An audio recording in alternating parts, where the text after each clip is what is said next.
Hi, I'm Laura Faith, author of I Found All the Parts, Healing the Soul Through Rock and Roll. Today I am with Dr. Heidi Petersen, a clairvoyant and spiritual healer.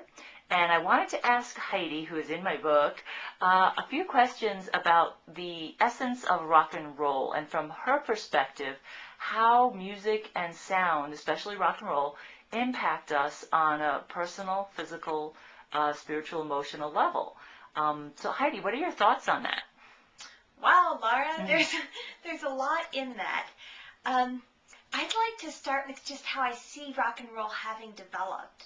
And when I look at a lot of the kind of key rock and roll components, I see it as this trajectory of kind of moving from a tribal obsession or a tribal affinity with sound and rhythm and music and ritual in sort of a healing shamanic community gathering experience that helps people raise up their energy levels and release different energies that they're ready to release. It's like they can call forth different emotions, like call forth their anger, call forth their enthusiasm, call forth their joy, call forth their aggression. It's like they can call forth any variety of aspects of themselves in that ritualistic space and then work with that energy in a way that's productive for the community. And so I sort of see rock and roll as having arisen out of a more tribal shamanic practice. And I actually see, because I see people as progressing through different lifetimes and having had different experiences with other people who they become very close to at a spiritual level through sharing different life experiences. So I actually see a lot of the rock and roll groups as being groups of people who work closely in smaller communities and then kind of set intentions to have a broader impact. And as they wanted to have that broader impact, they came to places like the U.S. or like Britain or places that have a lot more influence.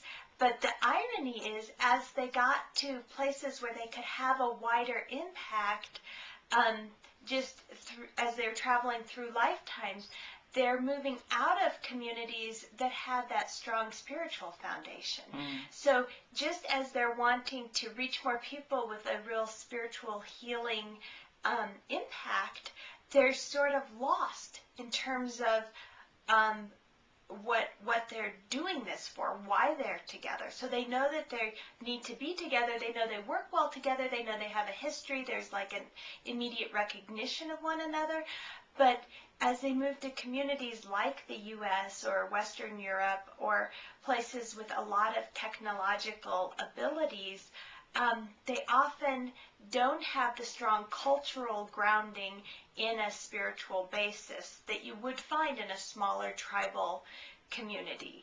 And so I think the trick for, like, let's say rock bands now is to figure out how to maintain that spiritual grounding as they impact larger and larger groups of people. That's fascinating, Heidi, because that's very similar to what I've become kind of gotten a sense of, that the music, because they didn't have that spiritual background, most of them came from secular environments, especially in Britain post-World War II, that they had this amazing talent and synergy to work together, but that the bigger picture of the healing of what the music could do kind of got lost in translation as lifetimes have gone on. Like you said, because of the environment, there really wasn't the support for them. So do you sense, I know you don't usually project into the future, but do you just sense that there's a way that the musicians now could become more of the elders of society in that spiritual or that ritualistic tribal environment, kind of like the Rolling Stones, and these guys are all getting up in age and have gone through the the rough parts of life.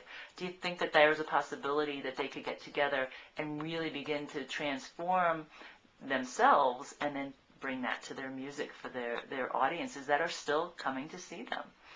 What's so interesting about right now is I think of this time as sort of a great awakening time.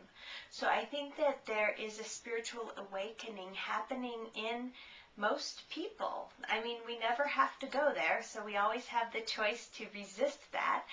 But most people who are open are finding themselves often through experiences that are very uncomfortable, but nonetheless finding themselves opening up and seeking a greater clarity of their own spiritual purpose, of their own spiritual nature, of what their own spiritual values are and how they want to relate to other people.